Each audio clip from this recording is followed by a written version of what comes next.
Приветствую всех на своем канале. Очень рада вас видеть и хочу сегодня пригласить вас в свои домашние дела. Сегодня рабочий день.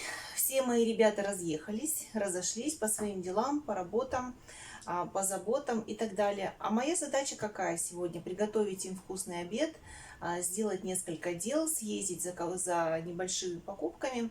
Ну, если вам интересно, присоединяйтесь. Итак, вот наши баклажанчики.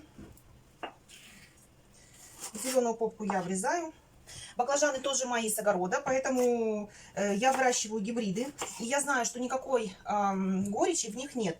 Если вы в своих баклажанах не уверены, что у них нет горечи, значит, их нужно будет немножко вымочить в соленой воде. Солите воду и вымачиваете. Посмотрите, когда вы выращиваете гибриды, в чем их плюс? У них абсолютно нет семян. То есть, если даже они есть, они не вызревают, потому что гибридам семена не нужны.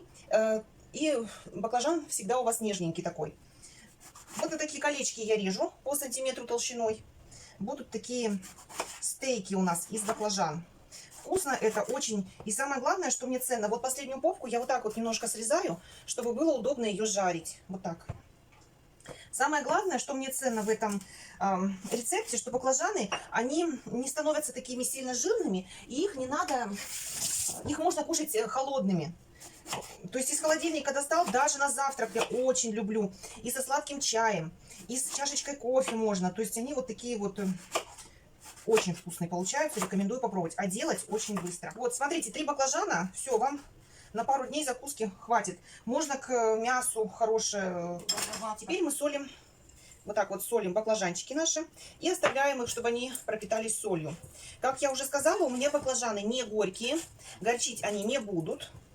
Я в этом уверена. Если вы в этом не уверены, это не ваши баклажаны, но либо у вас не постоянный поставщик овощей для вас, заливаете водой соленой, пусть лежат, вся горечь выйдет. Но вообще сейчас уже продают такие сорта, которые и гибриды, которые уже лишены этой горечи. Дальше что нам нужно? Нам нужен чеснок. Здесь чеснока много, не пугайтесь. Это я еще картошечку сегодня с грибами буду на ужин жарить хочу, либо тушить. Возьмем 3 зубчика чеснока, и нам надо их искрошить, мелко порезать. Я обычно сначала давлю чеснок вот таким образом, и потом уже его еще мельче делаю. И нам нужны томаты. Томаты можно брать, ну, только не сливки, крупные томаты, которые мы можем порезать колечками. Вот так раздавили, а теперь мы можем нашинковать мелко. Значит, самое главное, чтобы вы сделали очень раскаленное масло.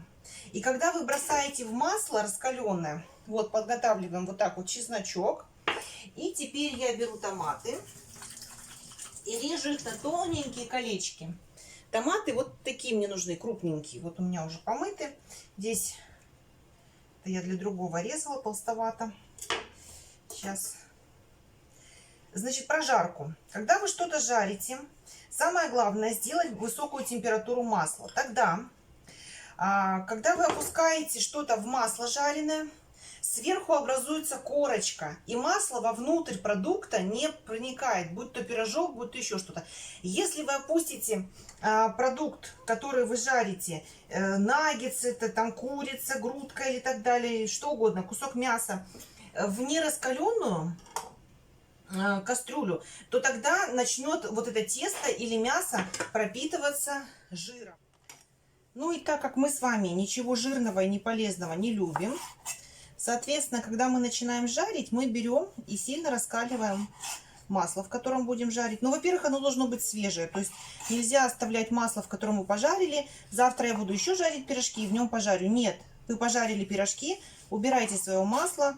Это там уже канцерогены начинают вырабатываться, там осадок, который будет гореть. Вам это не нужно для вашего здоровья, и нам тоже.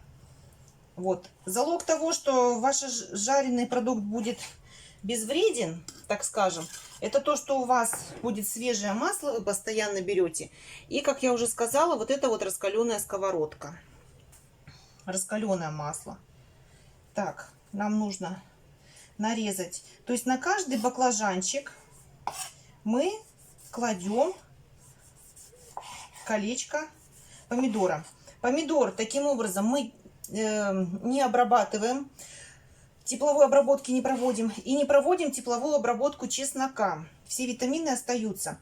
Я не люблю ни вареный, как бы не жареный чеснок. Ну, для аромата понятно, когда мы ароматизируем масло.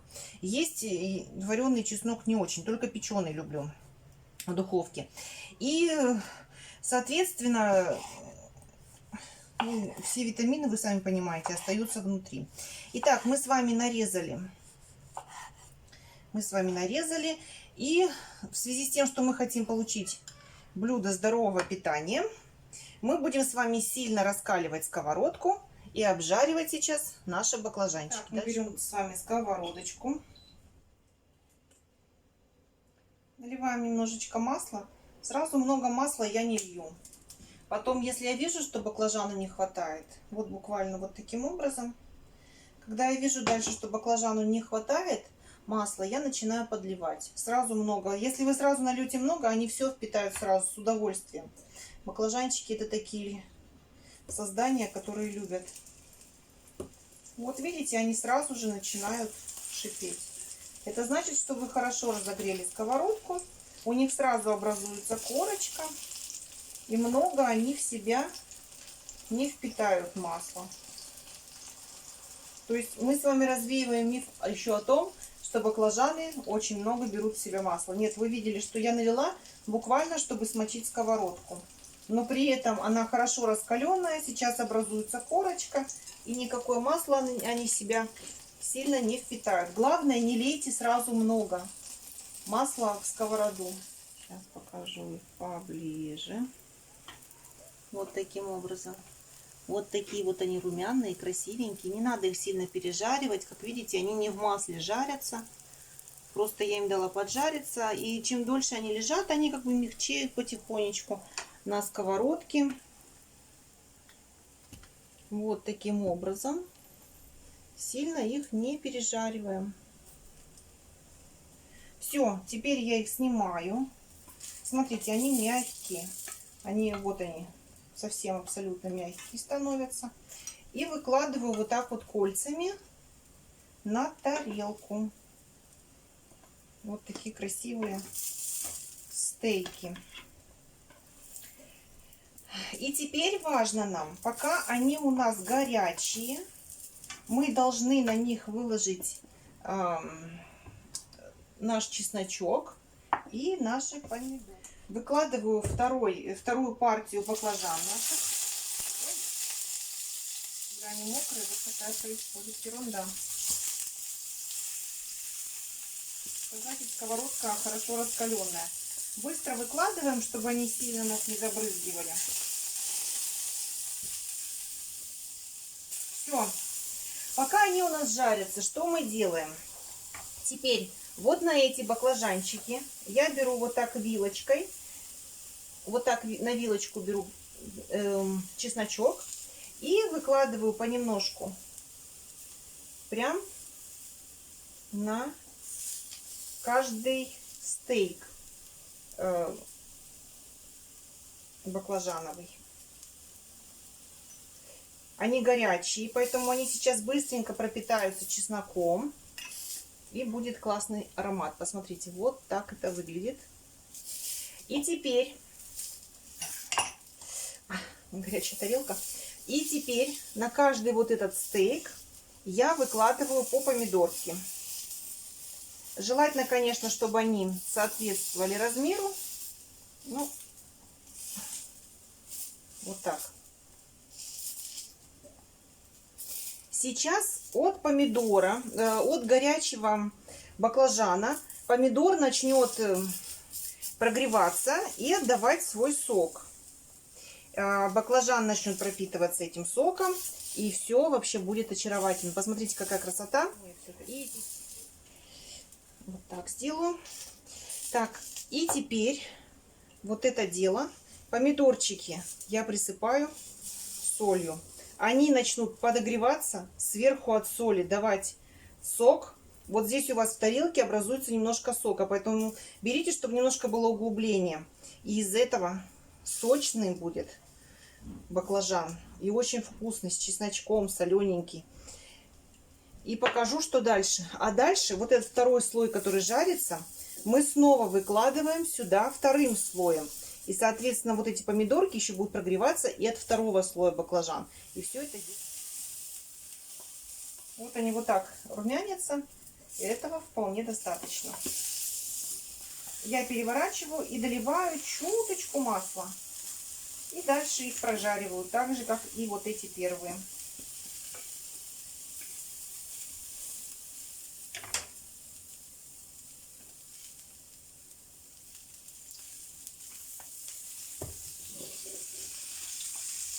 Распределяю по сковороде, чтобы все пропитались понемножку маслом. Этого будет достаточно.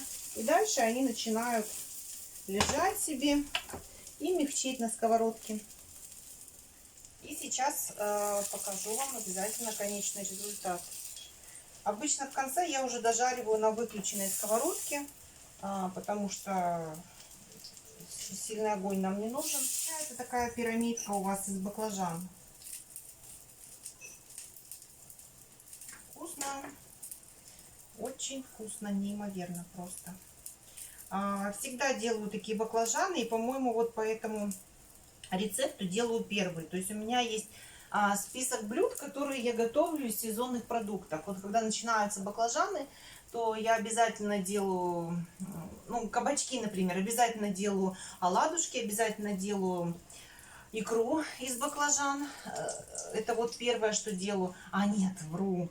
Самое первое, конечно, я жарю просто вот эти вот кругляшки из баклажан и на гриле. Это самое мое любимое, потому что вот эти молоденькие баклажаны, они ужасно сладкие. Так, все разложила, теперь солю. А из баклажан вот первое делаю, это вот это с помидором, потом делаю по-китайски с овощами в кисло-сладком соусе. Очень мы тоже любим. И икру из баклажан. В принципе, больше я ничего не делаю. Не очень люблю вот эти грузинские рулетики завернутые. Как-то мне... Люблю больше вот положить на черный хлебушек, например, тот же мягкий сыр, который заворачивают в баклажаны, в рулетики. Просто сделайте сэндвич, бутербродик, черный хлеб сверху, вот этот мягкий сыр и вот этот вот баклажан с помидором, который пропитан чесноком. И вкусно. С рулетами там есть небольшие заморочки. Ну, не очень мне нравится тратить время на них свое. Получается вот такие пирамидки. Последний слой у нас из томатов. И солим последним слоем. Один пропустим. Ну все. Завтрак, обед и ужин у меня, в принципе, готов.